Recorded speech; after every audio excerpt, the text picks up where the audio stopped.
Una de las estructuras agropecuarias mejor diseñadas, no solamente aquí, sino en otros países avanzados, es la que le permite al productor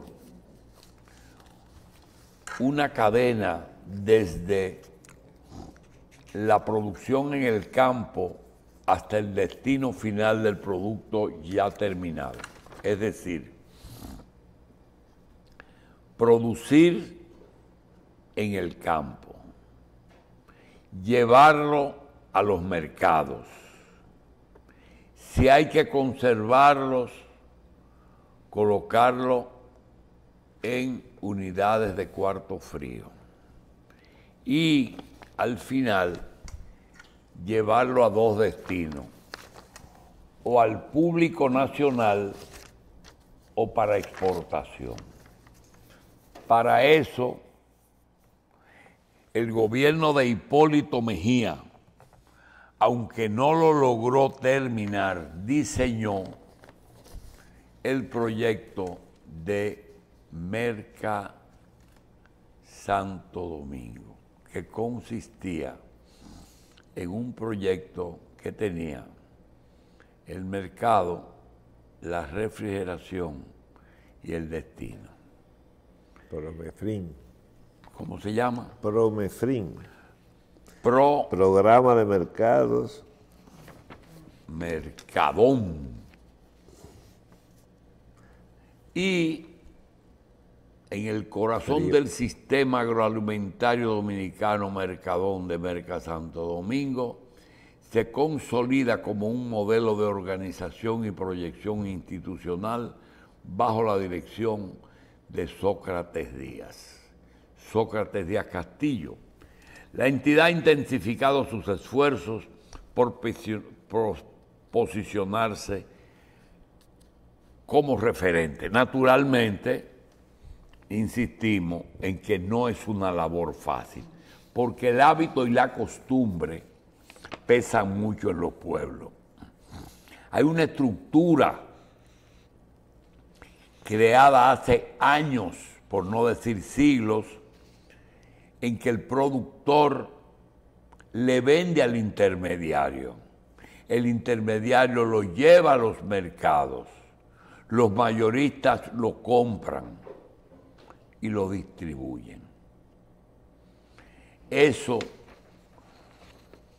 a Mercadón le ha costado mucho trabajo sustituirlo, porque eso facilita la distribución, mejora los precios al productor, elimina un poco el intermediario, porque el intermediario es un mal necesario.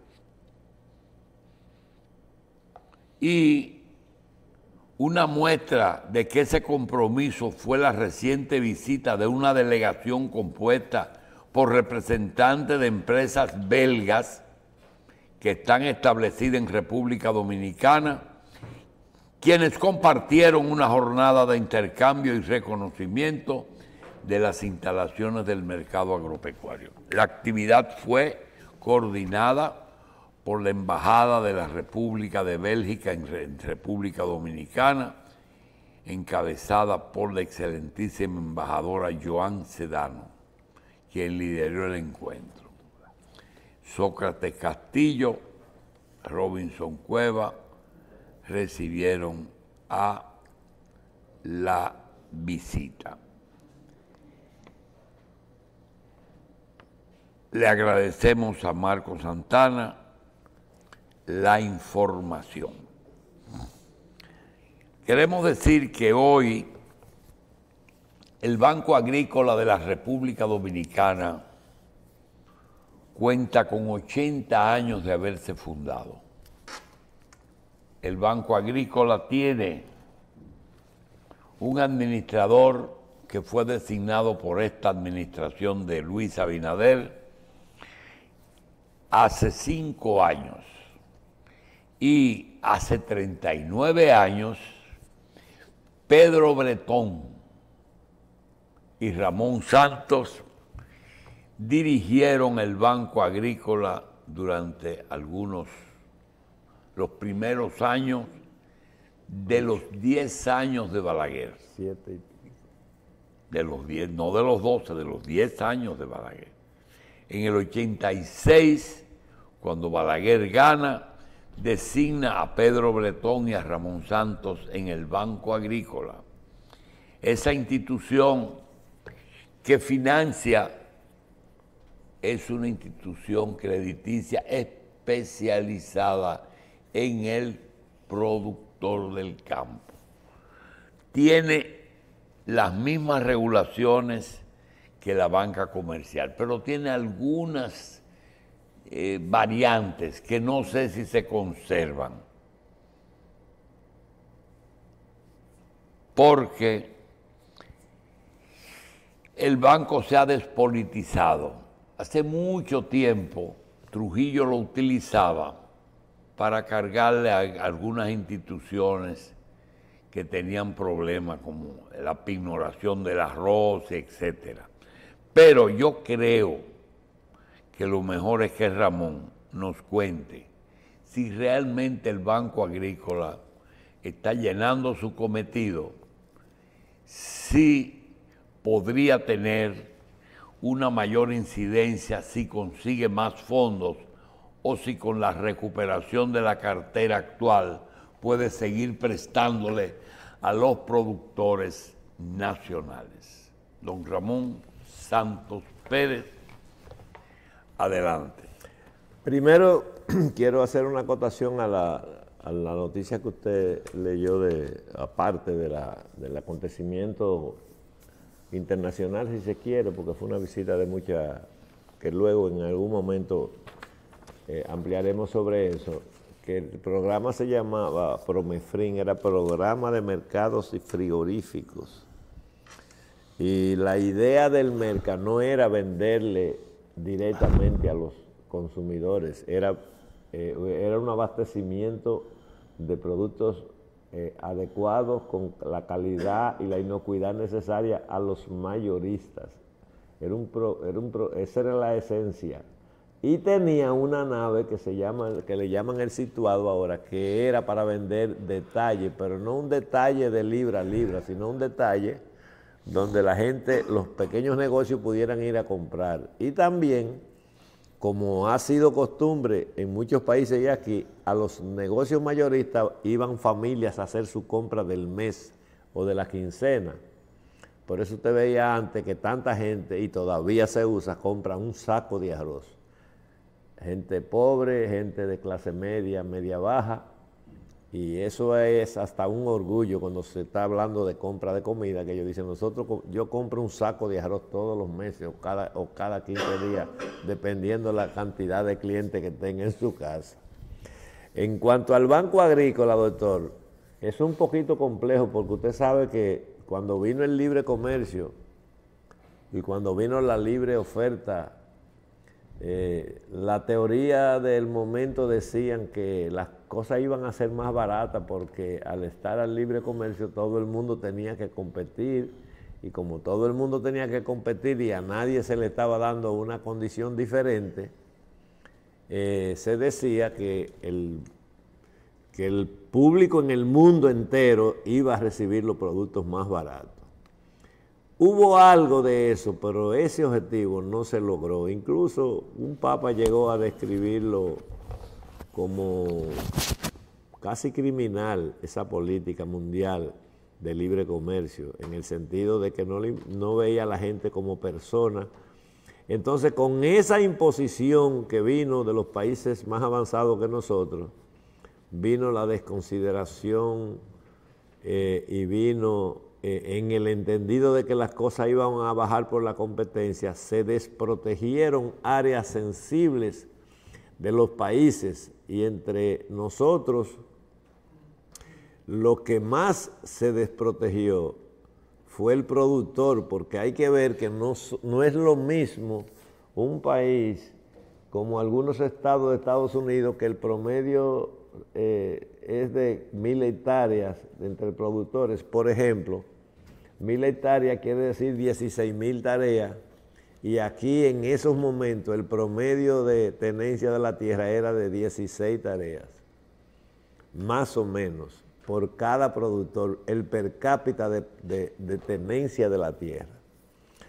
A esa sazón, aunque habían muchos latifundios, la cantidad de los latifundistas no incidía en el promedio porque estamos hablando de número de gente dedicada a una actividad.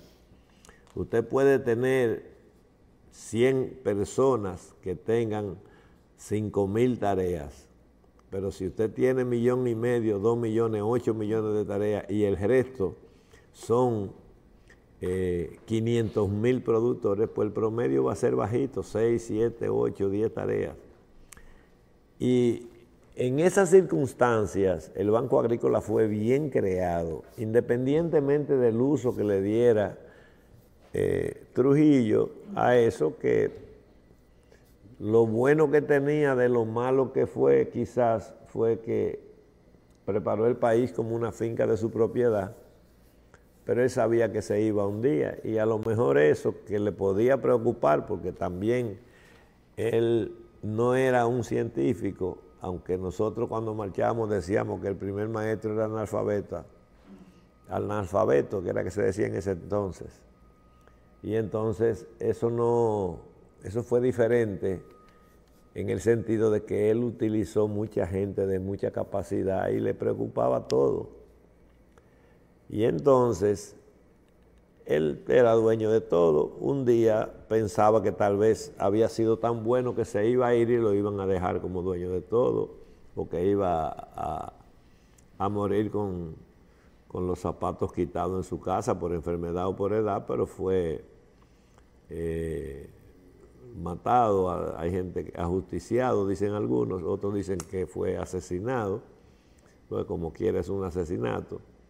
Y lo que dicen que fue asesinado es porque fueron sus amigos, fueron en parte amigos de él, con algunos de ellos había forjado alguna enemistad que se guardaba. Y también había un sentimiento en muchos de los que participaron en eso de justicia social que el país no tenía, a la libertad, las restricciones, etcétera, etcétera. En esas circunstancias, el Banco Agrícola, para mí, no debió entrar en las modificaciones bancarias que se hicieron en la época.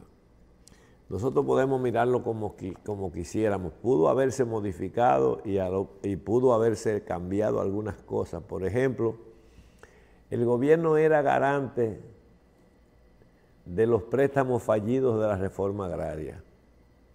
La reforma agraria tenía,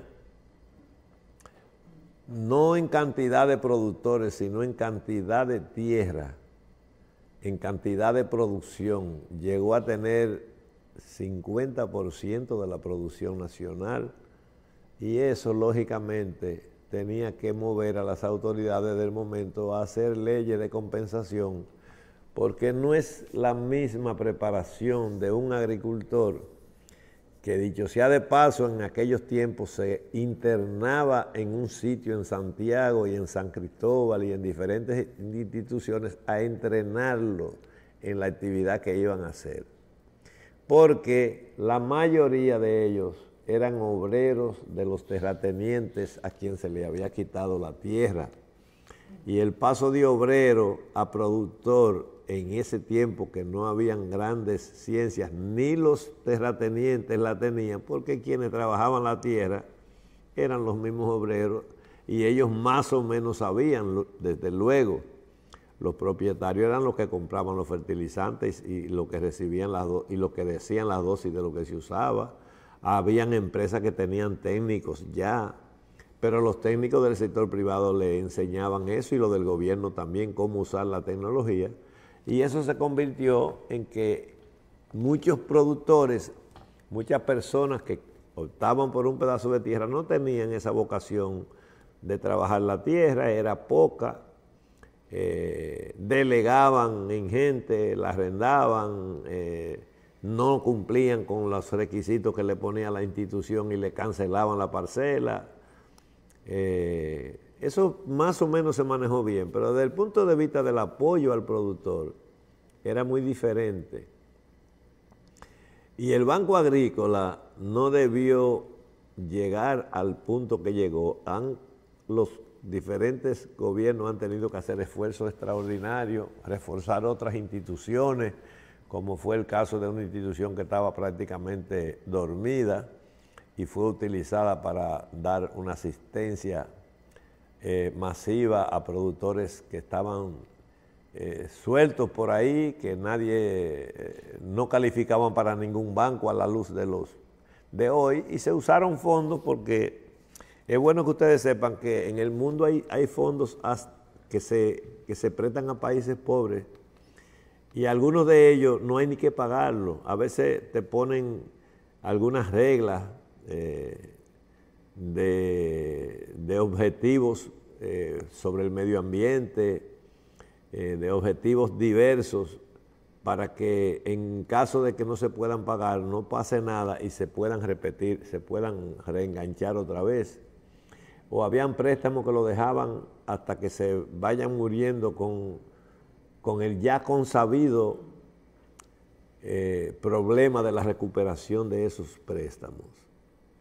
Porque se sabe que una persona con 16, 20, 30, 50 tareas de tierra, en aquel momento no tenía la capacidad. Las cosas han cambiado, como todo en la vida. Ya no es lo mismo, ya una persona con 20 tareas de tierra puede hacer un invernadero de 1 hectárea que produce muchísimo más en cuanto a hortalizas y a algunos frutos se refiere que lo que producían tal vez 100 o 200 tareas antes. Pero el banco que tiene o que tenía, no sé ahora porque han transcurrido 39, bueno, nosotros duramos 8 años en el banco, quizás 32 años para acá, que ya las cosas han ido cambiando, la gente ya, el productor tiene que ir entendiendo si es para tratar de adaptarse a lo nuevo, porque lo demás sería retroceso. Al que le ponen ese calificativo de retroceso a cualquier idea o a cualquier acción, ya está quedado y ya eso es un disparate. La vivienda tenía lo mismo, sensible la gente para tener un techo y sensible el alimento. Y sensible la salud de la gente.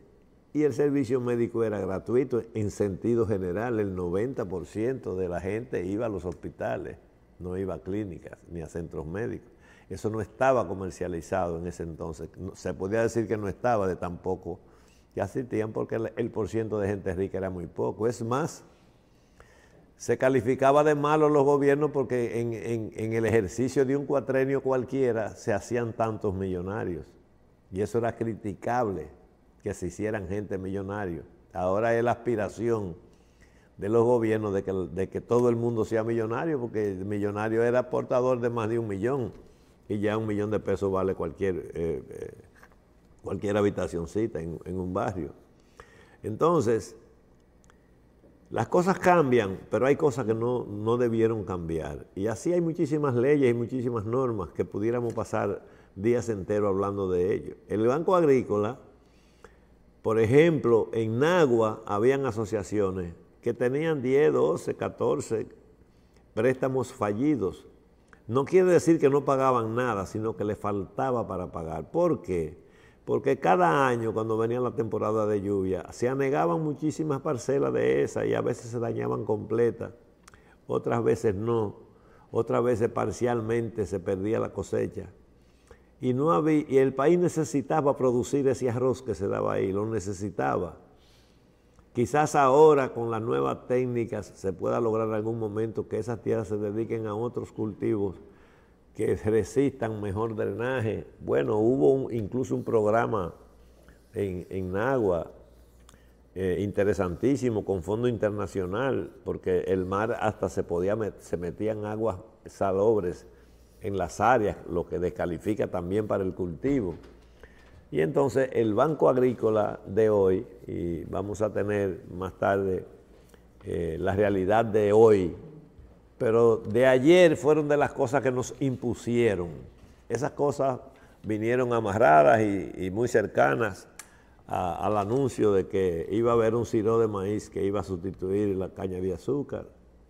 Y hasta se llegaron a motivar y creo que a financiar con fondos extranjeros programas de frutales y de cosas para utilizar esas tierras. Y son de las tecnologías, por llamarlo de alguna manera, y de las modas que los tiempos nos han traído, que no han sido del todo los objetivos que se han trazado, no se han logrado. Así las cosas, teníamos, decía hace un momento, hace unos instantes, que las tres cosas que cambiaron: la medicina, que era como un 90%, estimo yo, pública, pasó al comercio y hemos progresado, no se puede decir, en esa materia, pero hay otras cosas, se ha comercializado también con la medicina. Ese es un tema muy largo y no muy conocido por nosotros, y no es nuestra costumbre hablar de cosas que no conocemos ampliamente. Y la comida, que el Banco Agrícola llegó a financiar a través de la reforma agraria, prácticamente la mitad de la comida que producía el país a pequeños productores. Así pues, que vamos a dejar eso ahí y vamos de inmediato a darle a ustedes las principales noticias, que es costumbre ya de hacer algunas noticias comentadas en este espacio que nos cede la revista 110. Empresarios en República Dominicana están preocupados por el impacto de las tensiones entre Estados Unidos y China en su mercado. Yo pienso que el regreso y las decisiones con todos cambian sus rutas, sino la organización sola que ha tenido que cambiar su ruta en esos temas. Aquí dice que la Unión Nacional de Empresarios, UNE, señala que esta situación afecta los costos de transporte marítimo y la logística. Leonel Castellano Duarte, presidente de la UNE, mencionó que el regreso de Donald Trump ha resultado en tarifas arancelarias que han llegado a las empresas a cambiar. Ya ese tema se ha debatido mucho. Nosotros no hemos sido los peores que hemos salido sobre esto. Dice que en 3 meses el costo de transporte de mercancías desde China ha subido entre 25 y 40%, lo que presiona los costos de importación. Y aquí es bueno aclarar que eso presiona los costos de importación, que es uno de los elementos del costo de producción de una mercancía, porque ahorita se entiende que el 25 al 40%. Eso es una parte, eso es parte del juego. Uno importa de donde le convenga, los países importan de donde le convenga y cuando le convenga, y el comercio, y más en el tema de China, que tiene una distancia abismal en los precios, en igualdad de condiciones de los demás, por razones que ya el doctor ha explicado aquí en varias ocasiones con respecto a su mano de obra, a su pobreza, la cantidad de chinos que hay, y ellos mismos han aclarado por qué tienen esa competencia. Y entonces, lógicamente, la potencia que es nuestro principal socio comercial ha tomado una serie de medidas, porque no se puede seguir debilitando en base a que la agresividad de los demás, porque sean pobres, se hagan más ricos y se hagan más poderosos que el poder que ha tenido siempre Estados Unidos. El presupuesto de 2025 prevé más de 48.679 millones para recapitalizar el Banco Central. En 2024 el FMI recomendó acelerar este proceso. Se ha desarrollado un plan que incluye bonos con plazos de 3, 5 y 7 años. Y el monto en circulación hasta el primer trimestre de 2025 fue de 132.361,9 millones, de pesos del presupuesto se destinarán 13.671.8 millones a intereses y 35.000 millones a transferencias directas. Estos son cambios normales de la situación que otro gallo cantaría si hubiéramos logrado que el Consejo Económico y Social y el empresariado nacional y el pueblo en sentido general se hubieran hecho algunas de las modificaciones que propuso el gobierno. Casi 60.000 haitianos han dejado la República Dominicana debido a la presión migratoria. En los primeros 5 meses del 2025, 58.000 haitianos, casi 59, han regresado voluntariamente a su país. Según la Dirección General de Migración, la última salida fue de 600 personas, representando a 50 familias en una caravana humanitaria organizada por el gobierno haitiano, por el mismo gobierno haitiano. Quiero decir que hay varias informaciones. Dice que esta caravana salió de la región humanitaria organizada por el gobierno haitiano. Esta caravana, dividiéndose en 3 rutas hacia los pasos fronterizos de Dajabón, Pedernales y Elías Piña. Los retornados fueron gestionados por el Ministerio de Relaciones Exteriores de Haití con ayuda de líderes comunitarios y algunas organizaciones. Quiere decir que también Donald Trump criticó a Vladimir Putin por los recientes ataques rusos en Ucrania. El presidente Luis Abinader afirmó que los aumentos recientes, el salario mínimo, superan el aumento de la canasta básica, lo que mejora el poder adquisitivo de los trabajadores. A pesar de conocer avances en los salarios, admitió que aún no son suficientes. O sea, no está tranquilo aún así. Durante una entrevista destacó que el salario real ha crecido más que nunca y mencionó que se trabaja en el proyecto 2036 para duplicar el PIB. El ministro de Trabajo, Eddie Olivares, señaló que estos aumentos impactan positivamente a varios sectores, ya que el nuevo salario mínimo del 27.988.80 supera el ingreso promedio del primer quintil, lo que no sucedía desde hace años. En este tema queremos agregar que mucha gente a veces son injustos al evaluar los salarios mínimos, que son calculados en base a una familia, si mal no recuerdo, de 5, algo miembros, y presume que ese ingreso, el salario no es familiar, es personal, es al trabajador que se lo dan. Y son muchas las casas que tienen 2 y 3 empleados, y algunas tienen 1, y 2 hijas y 2 hijos que viven con ellos y sus hijos y tienen tarjeta Solidaridad o están estudiando, en fin, pero no es tan matemático como la gente lo pone y lo utiliza a veces. Y esto no me refiero a este gobierno, me refiero, toda la vida ha sido así.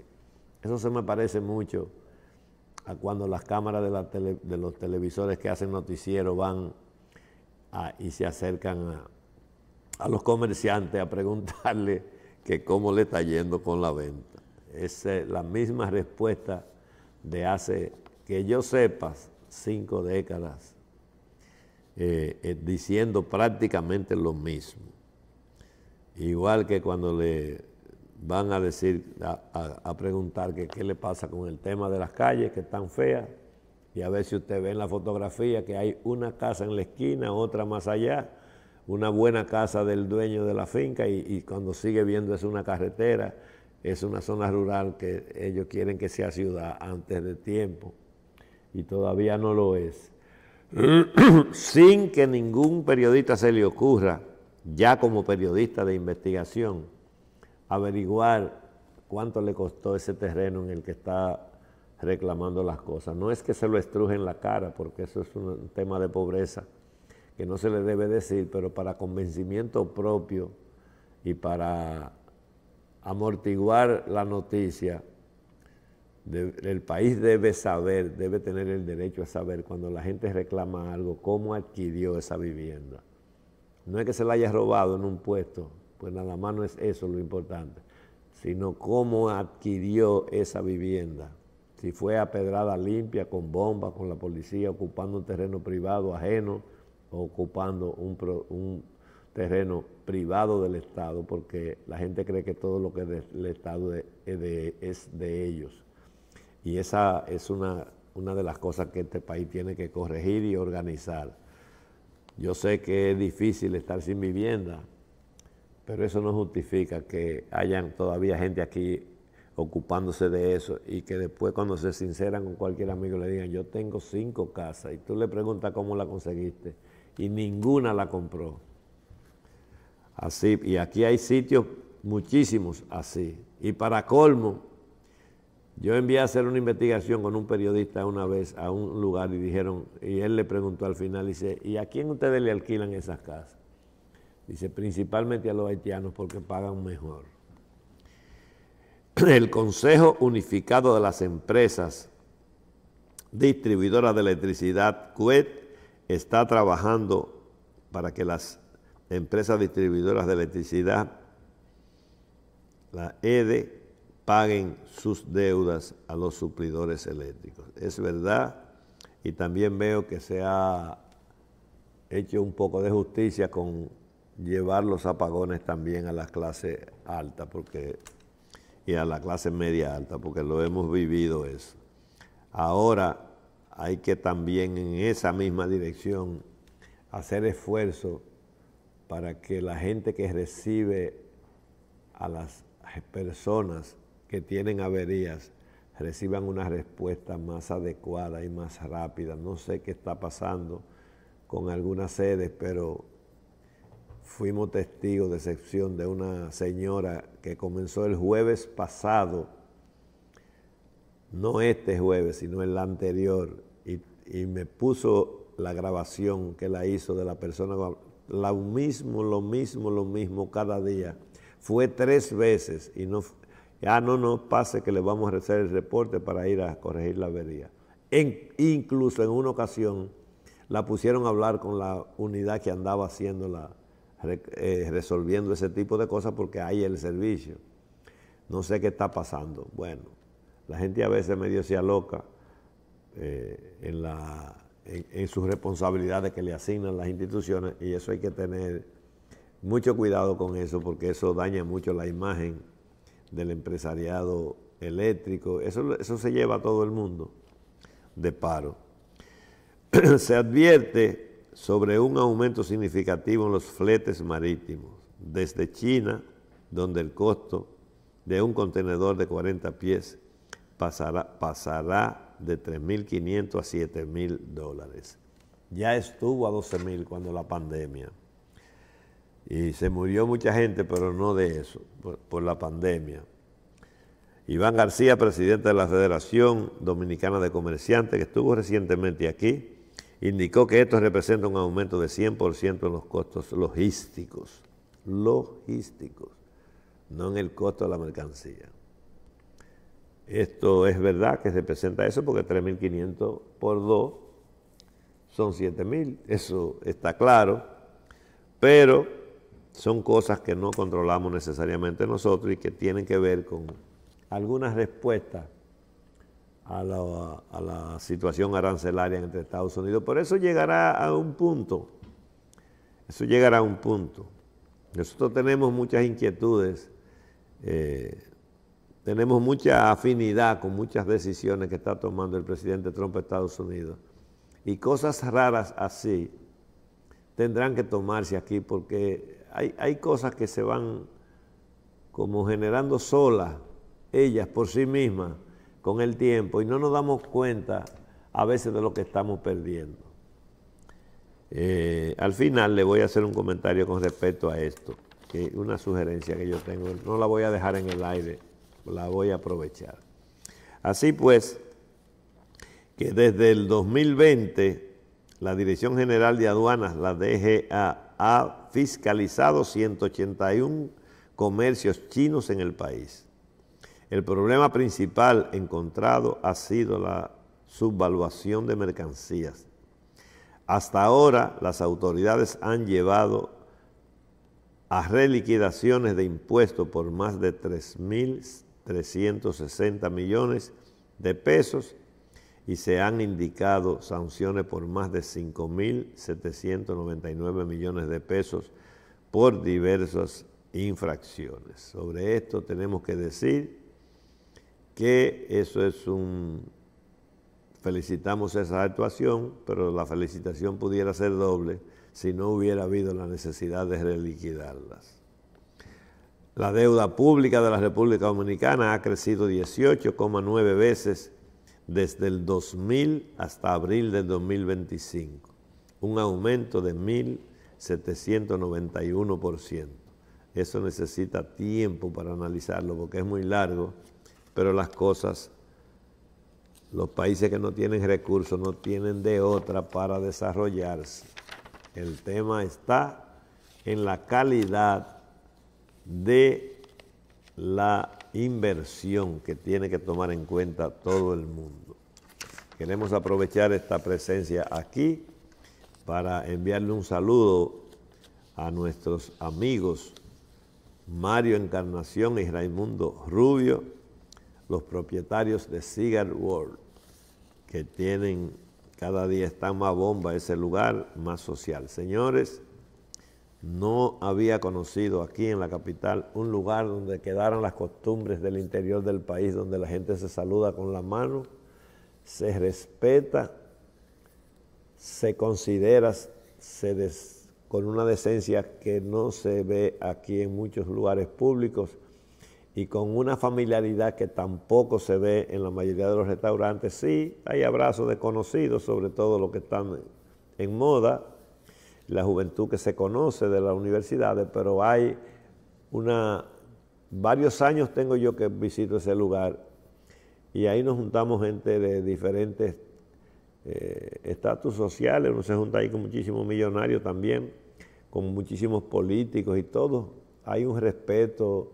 No he visto una discusión acalorada ahí nunca, en más de 10 años que tengo visitando ese lugar 1 o 2 veces por semana, donde vamos los que, diría el doctor, se están envenenando con los cigarros, y digo yo, lo que disfrutamos de un buen cigarro. Que dicho sea de paso, seguimos siendo el país número 1, y voy a traer una persona aquí un día, o a uno de los programas que nosotros asistimos, para que hable de la verdad del tema de los cigarros en el mundo y para que ustedes conozcan lo que es República Dominicana. Voy a ver cómo puedo amarrar a Jonathan, el dueño de El Patio, que ahora se llama, se me olvidó el nombre, pero se le cambiaron el nombre. La feria agroalimentaria todavía sigue hoy, creo que mañana, hoy y mañana, me parece. Pero de todas maneras no pierda la oportunidad de ir a eso. Es un evento importantísimo que se celebra aquí. Es un evento con relaciones internacionales donde se hacen negociaciones, se hacen una cantidad de contactos muy interesantes. Quiere decir que es algo que tenemos que tomar en cuenta. Y también queremos felicitar al Merca Santo Domingo por ese encuentro que tuvo, que en alguna ocasión vamos a invitar a Sócrates por aquí y a nuestro amigo Marco Santana para que nos edifiquen sobre la importancia de ese evento que nos han dicho mucha gente que fue muy interesante y muy prometedor para el sector agropecuario nacional.